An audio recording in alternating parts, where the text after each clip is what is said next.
오늘 본문 마태복음 7장을 끝으로 산상수훈이라 불리는 예수님의 메시아 취임 설교가 마무리됩니다.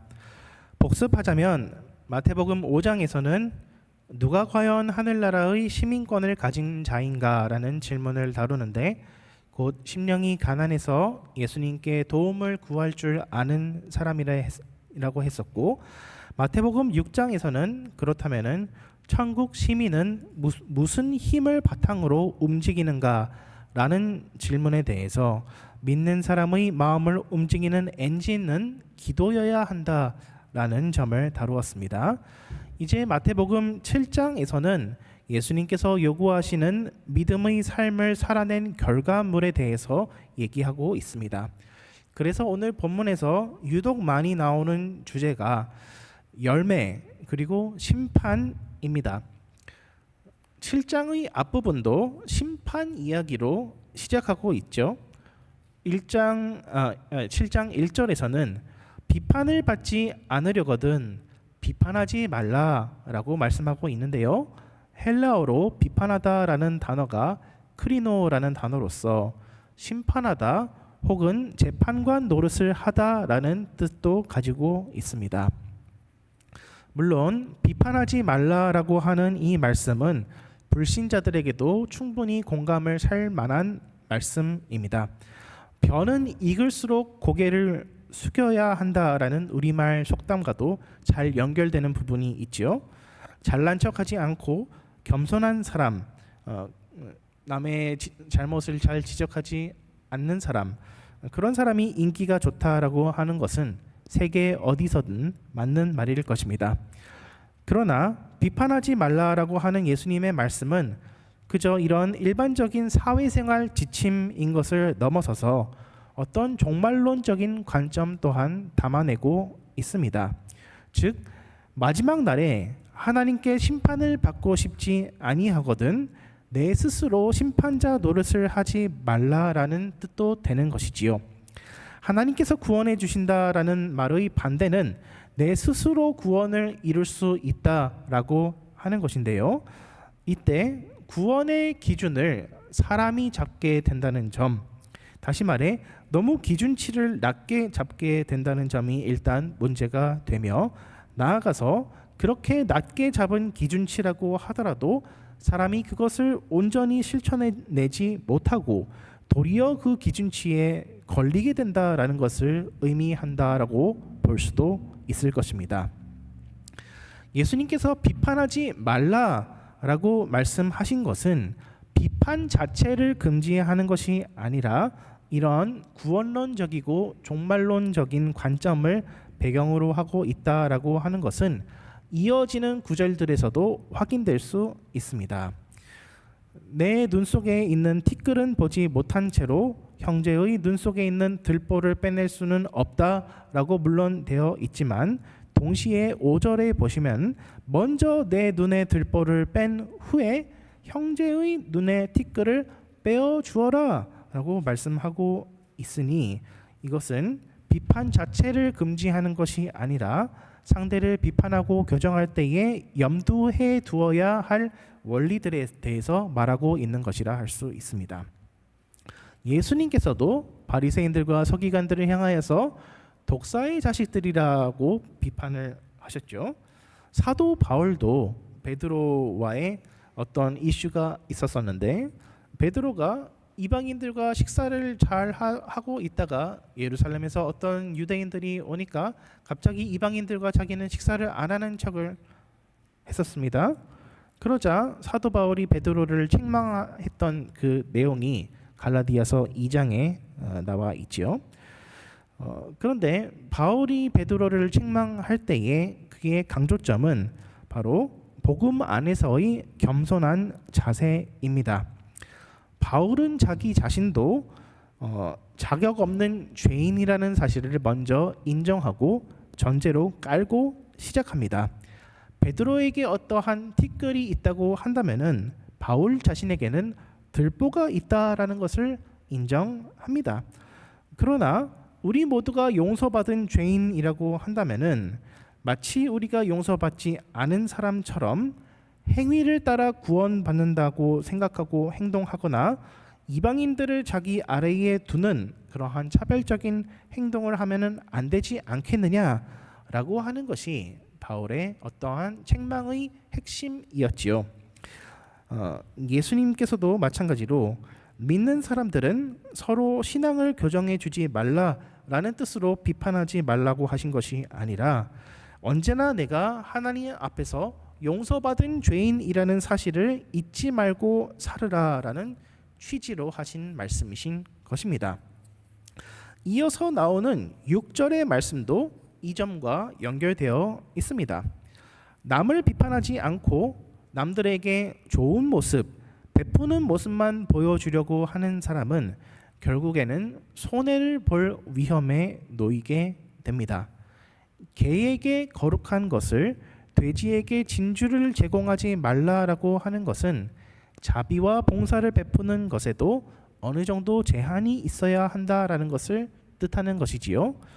비판하지 아니하고 모든 것이 다 허락된다라고 할 경우에 세상에서 가치 있다고 여겨지는 것들이 오히려 무가치하게 될 수 있으며 결국에는 사람이 손해를 보고 다치게 될 수도 있는 것이지요. 그런데 이 뒤에 12절에서는 남에게 대접을 받고자 하는 대로 너희도 남을 대접하라. 이것이 율법이요 선지자니라라고 하는 소위 황금률이라고 알려진 말씀이 등장하는데요. 예수님께서는 이 말씀에 대해서도 마찬가지로 단지 사회생활에 유용한 말씀이라고 하지 아니하시고 온 율법과 선지자의 요약이라고 말씀하고 계십니다. 이 말씀이 우선 특이한 점은 첫째, 좀 전까지는 돼지에게 진주를 주지 말라, 베풀면서 사는 것도 적당히 하라라고 말씀해 놓고서는 이제 와서 다시 대접받고 싶은 대로 남을 대접하라라고 한다는 점입니다. 사람은 누구나 왕 대접을 받고 싶어 합니다.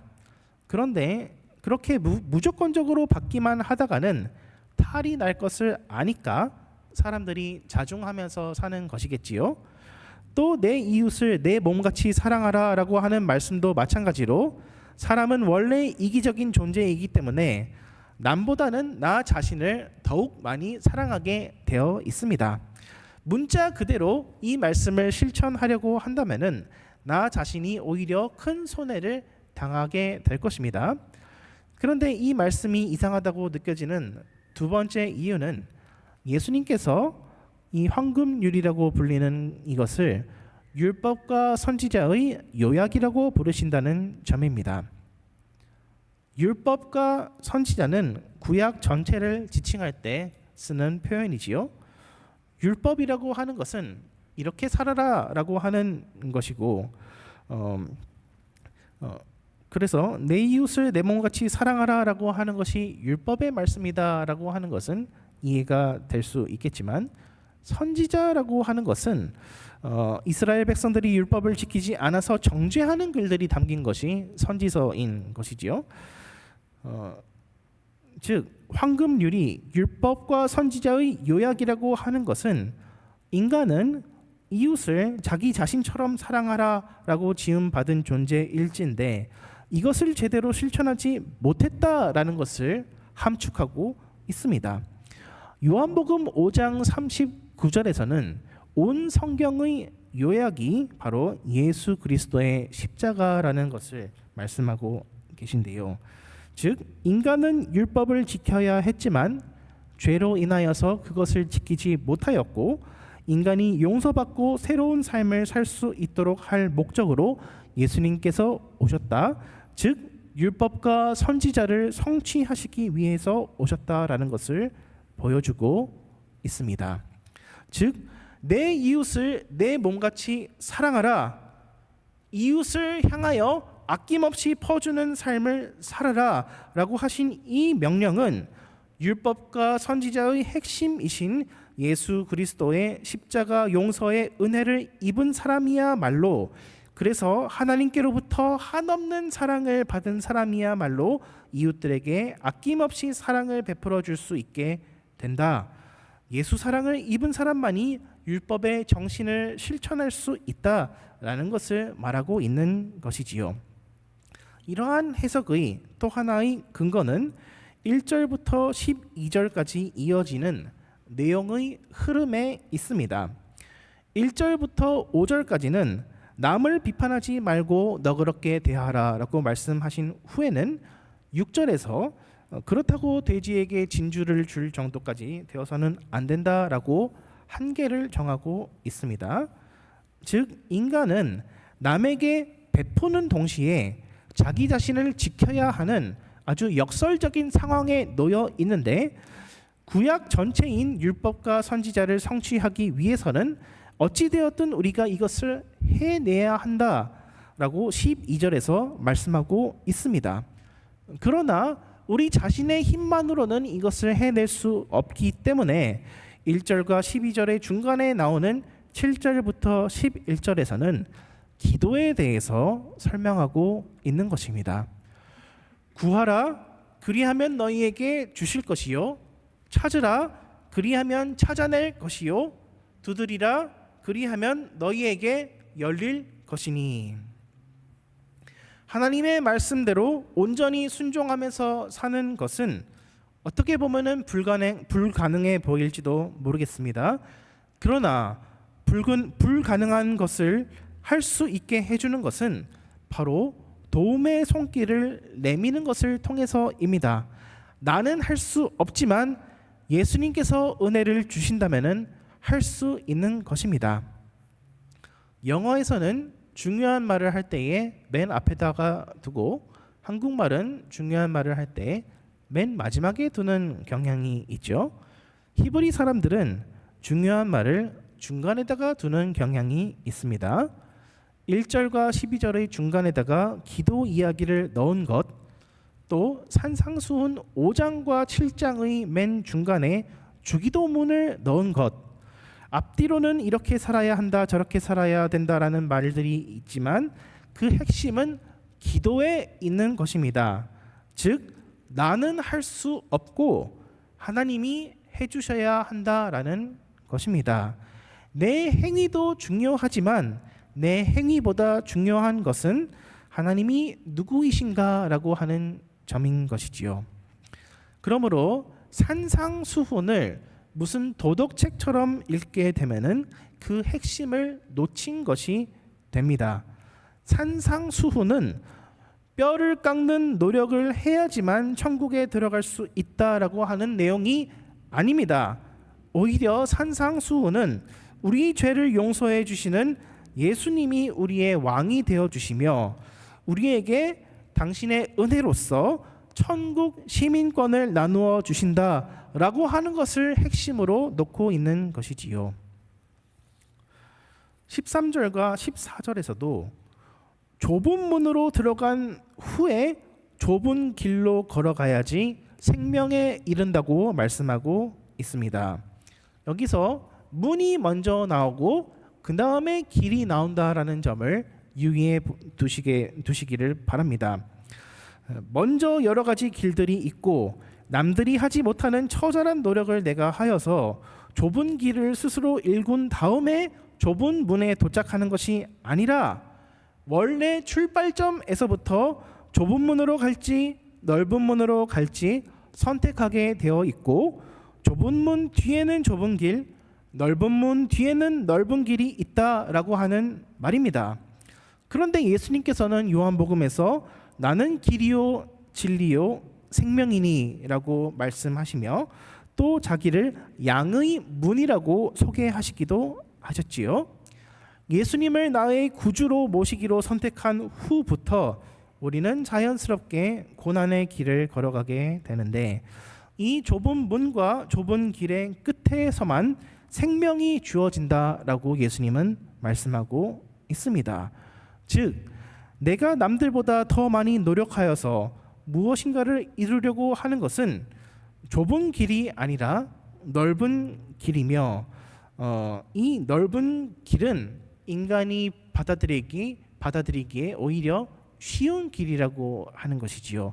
넓은 길, 노력의 길은 인간의 자존심을 건드리지 않습니다.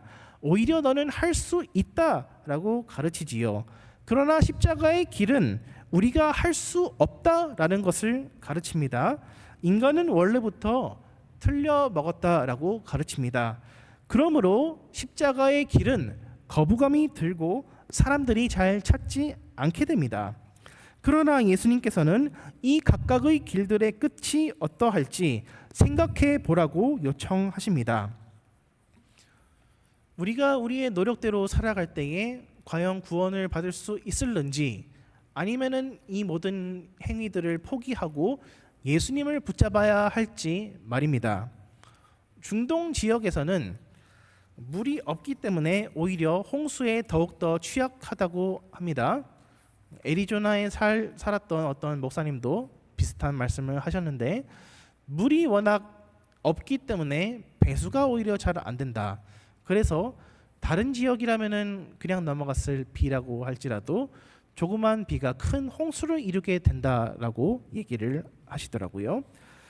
그런데 그렇게 해서 그러한 홍수가 자주 나는 지역에 산다고 할 때에 이제 건기 때에는 강이 아니라 시냇물이 흐르죠.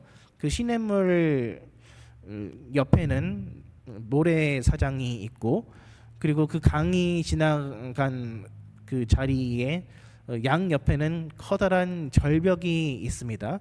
물이 하도 왔다 갔다 하기 때문에 거기에 절벽이 형성된 것이죠. 근데 집을 지으려고 할 때에 모래사장에다가 그 강 밑에다가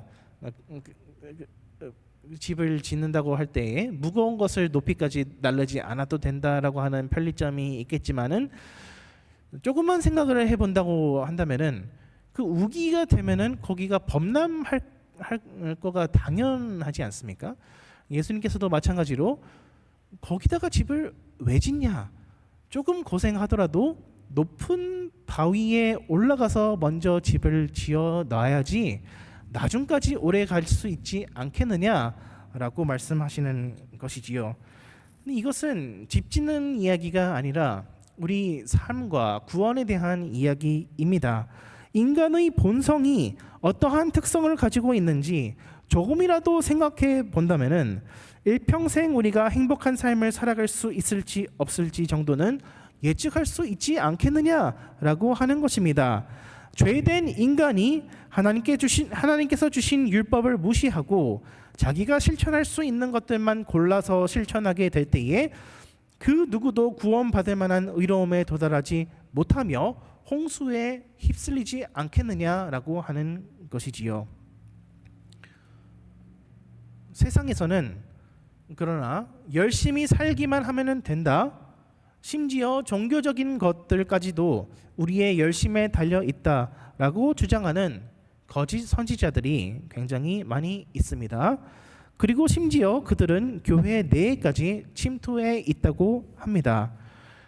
그들은 예수님을 주님이라고 부르며 예수님의 이름으로 많은 일들을 행했다라고 자랑하기도 합니다. 그러나 예수님께서는 그들을 모른다고 말씀하시며 그들이 불법을 행하는 자들이라고 말씀하십니다.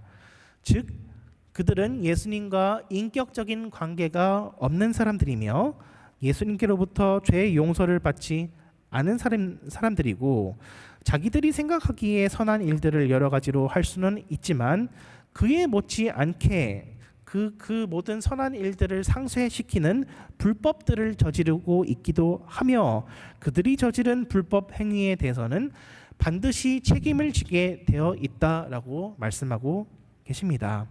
반대로 참으로 지혜로운 사람은 일찌감치 자기의 힘으로는 구원에 이를 수 없음을 깨닫고 예수님께 용서를 구하라라는 이 말씀에 순종하고 실천합니다.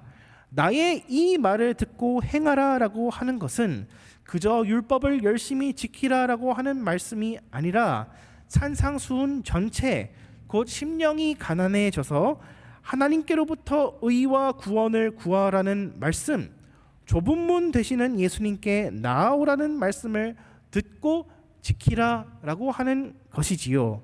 그리하여서 우리의 구원의 주 되신 예수님께 나아갈 때에 우리는 율법을 폐하는 자들이 아니라 도리어 율법을 굳게 세우는 자들이 됩니다.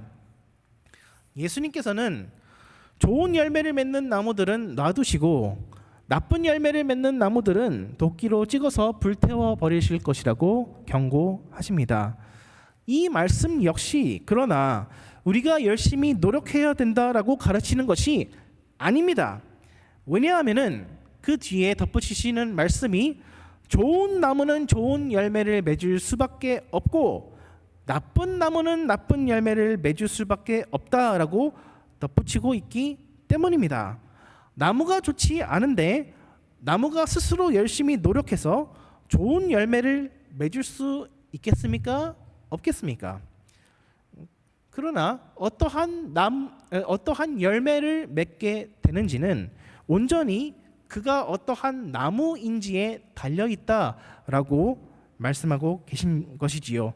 즉 하나님께서는 우리의 행위를 물론 중요하게 보시고 우리를 행위에 따라서 판단하실 것입니다. 그러나 우리의 행위보다 더욱더 중요한 것은 우리의 존재라고 말씀하고 계시는 것입니다. 사랑하는 여러분, 먼저 좋은 나무가 되지 않고서는 좋은 열매를 맺을 수 없습니다. 그런 점에서 율법주의자들은 위선자들이며 거짓 선지자들입니다. 거짓 선지자의 특징은 자기도 모르는 것을 남들에게 강요하고 그 과정에서 자기가 영광을 가로챕니다. 그러나 참된 선지자는 자기가 무엇을 행하는지 압니다. 그러나 자기의 행실이 자기 자신에서부터 나온 것이 아니라는 것을 알기 때문에 예수님께서 나에게 주신 은혜가 내가 보답해드린 선행보다 더욱더 무한하게 크다는 것을 알기 때문에 자기 자신을 절대로 내세울 수 없게 되는 것이지요. 사도 바울도 너희는 나를 본받으라 라고 말하지 않았습니까? 근데 세상적으로 봤을 때 너희는 나를 본받으라 라고 하는 말은 굉장히 거부감이 드는 말입니다. 만약에 어떠한 굉장한 대기업의 CEO가 너희는 나를 본받으라라고 한다면은 세상의 수많은 사람들이 그 사람을 본받으려고 노력할 것입니다.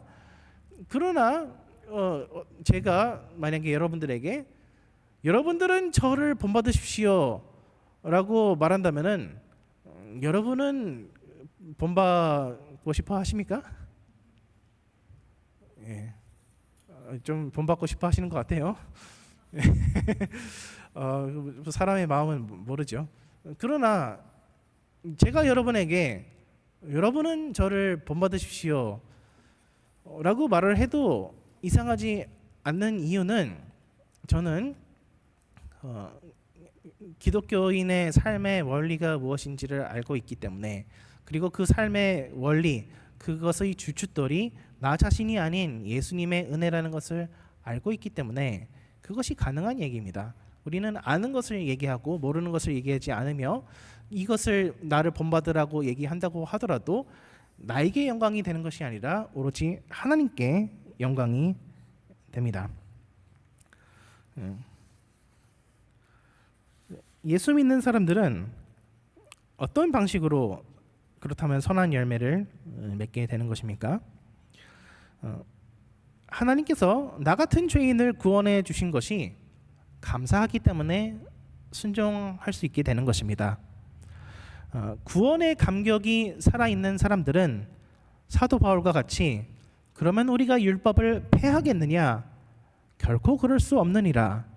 도리어 율법을 굳게 세우느니라 라고 말하는 사람들입니다.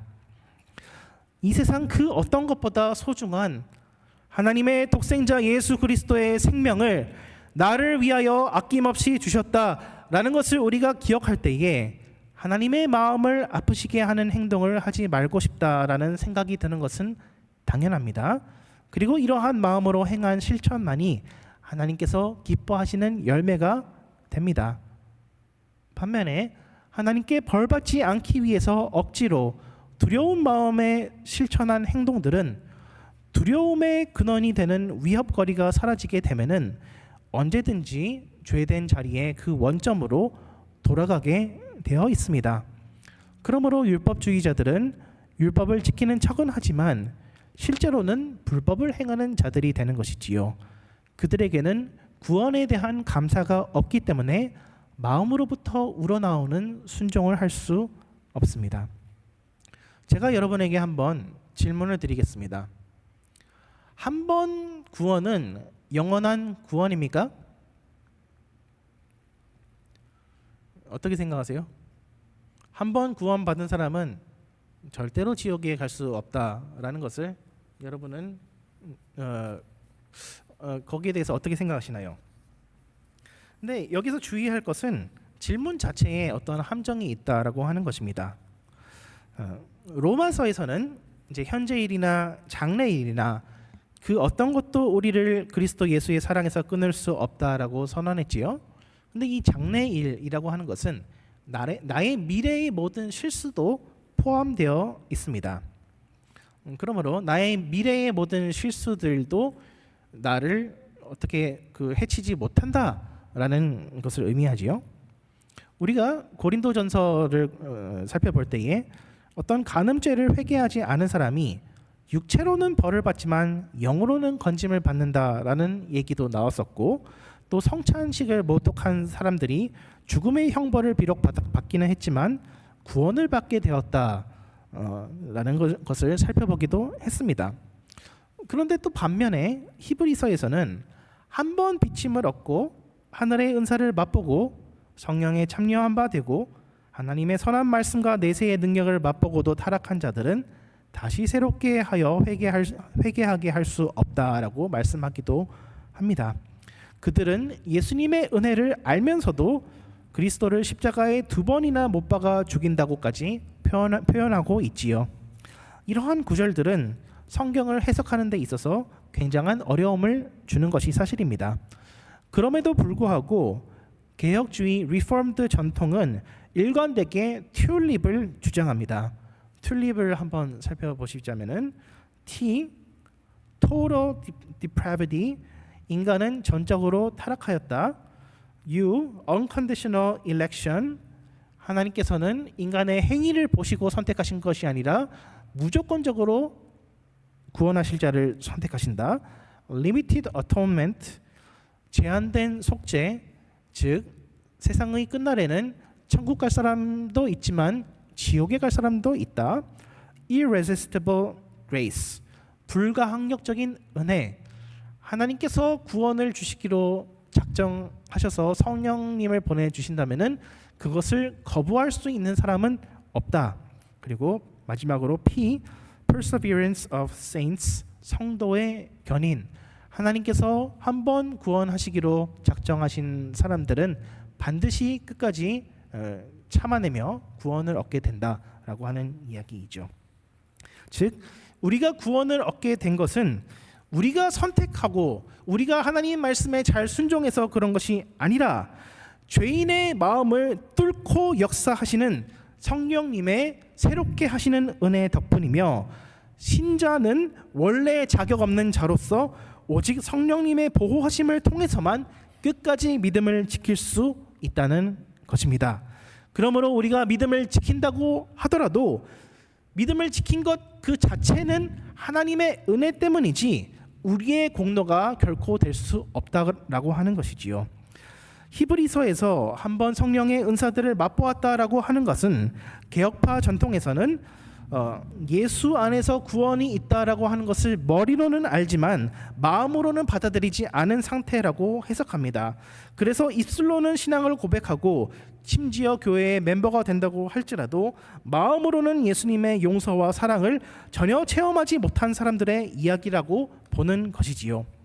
그런데 무서운 점은 이러한 일들이 열심히 교회를 다녔던 사람들에게도 충분히 일어날 수 있다라고 하는 것입니다.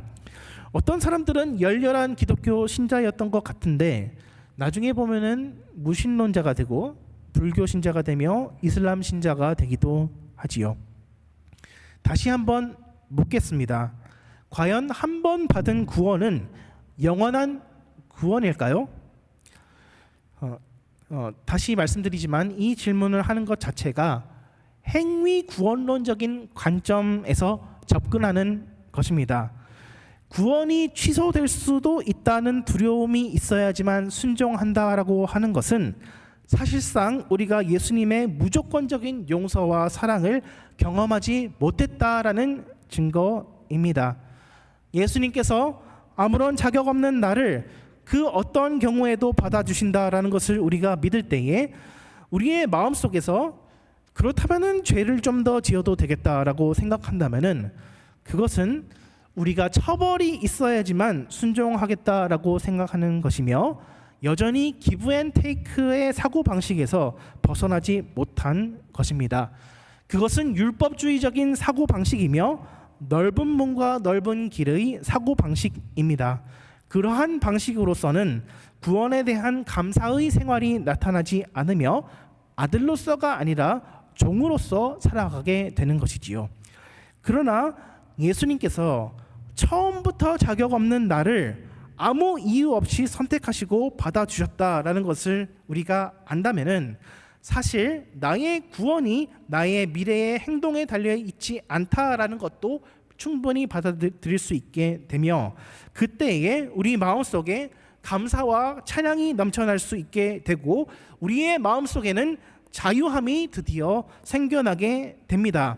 그 어떠한 율법도 우리를 구속하지 못하며 우리에게는 영원한 천국 생명이 값없이 주어진다라는 것을 바라볼 때에 그렇다면은 하나님의 자녀라는 지위에 걸맞는 거룩한 생활을 좀 살아보고 싶다라는 마음이 생겨나게 되는 것이지요. 그러한 마음으로 실천한 작은 행동들 하나하나가 사람들의 눈으로 보기에는 별 의미가 없는 것 같다고 할지라도 하나님께서 보시기에는 상급받을 만한 귀한 열매인 것입니다. 그러므로 예수님께서는 좋은 나무는 좋은 열매를 맺을 수밖에 없고 나쁜 나무는 아무리 노력해도 좋은 열매를 맺을 수 없다라고 말씀하십니다. 우리는 행동을 먼저 바로잡기 이전에 예수님이 누구인지 우리가 어떠한 원리로 구원을 받았는지 하나님이 우리를 얼마나 사랑하시는지를 바라봐야 하는 것입니다. 그리할 때 행동은 자연스럽게 따라 나온다. 구원받은 사람은 누구든지 하나님께서 칭찬하실 만한 그러한 행동을 한다. 그런 열매를 맺게 된다라고 하는 것이지요.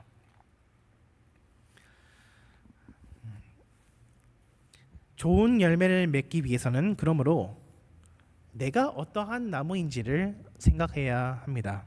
우리 수요 예배 때 이사야서 살펴보는데 이 포도나무의 원리에 대해서 좀 살펴봤었습니다.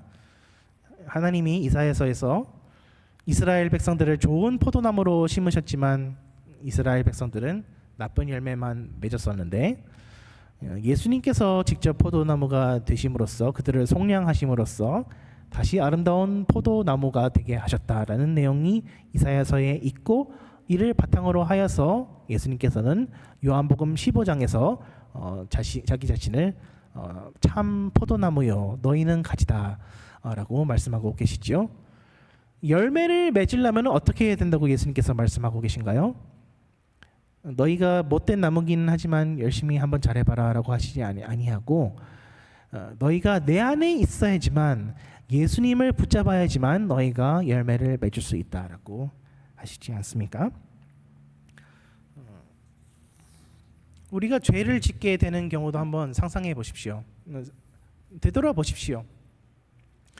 죄를 짓게 되는 경우에는 일단 우리 마음이 상하기 때문에 죄를 짓는 것이죠. 우리 마음에 어떤 불평이 있기 때문에 근데 그 불평이라고 하는 것은 결국에 사람을 향한 것이라기보다는 궁극적으로 하나님을 향한 것이지요. 이스라엘 백성들이 광야에서 물이 없을 때 뭐라고 불평하였습니까? 우리를 광야에서 이 사막에서 목말라 죽게 하려고 먹을 것이 없어서 굶주려 죽게 하려고 이렇게 하나님께서 우리를 끌어내셨는가?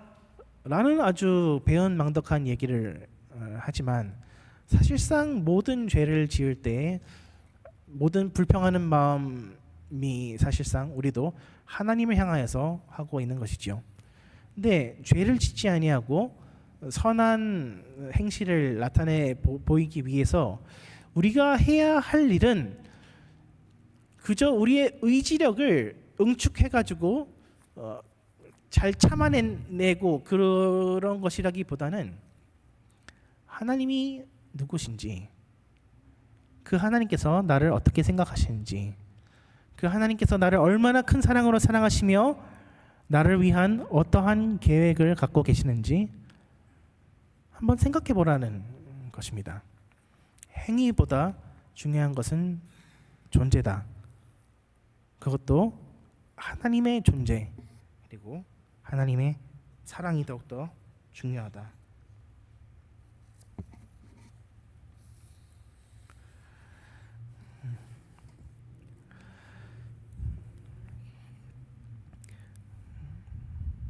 말씀을 맺겠습니다. 우리는 모두 본래 열매 맺지 못하는 들포도나무였습니다. 그러나 하나님 아버지께서 우리를 긍휼히 여겨주시사 독생자 예수 그리스도를 보내주시며 우리는 그분의 생명에 연합한 자들이 되었습니다.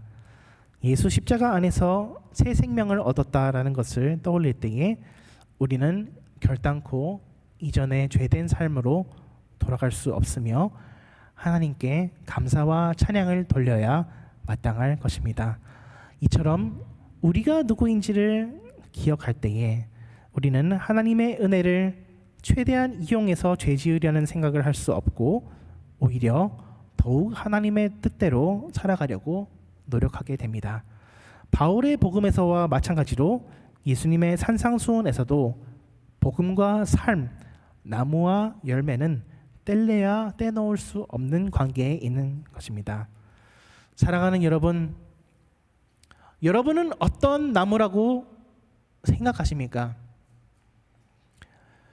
여러분의 삶에 어떠한 여러분이 생각하기에 내세울 만한 것들이 없다고 할지라도 예수님께서 여러분을 좋은 나무라고 말씀해 주시면은 여러분은 좋은 나무임을 믿으시기 바랍니다.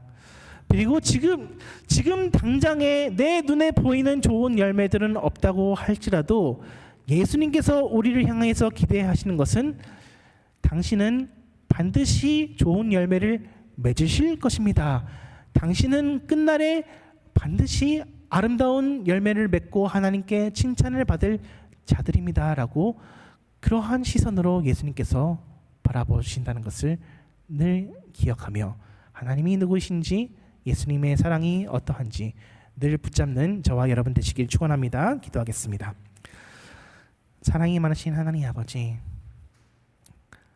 감사합니다. 아무런 자격 없는 우리라고 할지라도 못된 나무로서 못된 열매들만 맺은 우리라고 할지라도 예수 보혈로 좋은 나무로 삼아주심에 감사합니다. 하나님, 이 시간 고백하옵기는 우리가 우리 자신의 힘으로써 그 어떤 것도 할 수 없으며 그 어떠한 열매도 맺을 수 없음을 고백합니다. 우리 마음 가운데에 성령을 부어주셔서 늘 겸손케 하여 주시고 늘 예수님을 따라가며 하나님을 기억하며 주님께 칭찬받는 열매를 맺는 자들이 되게 하여 주시옵소서. 감사드리며 예수 그리스도의 이름으로 기도드리옵나이다.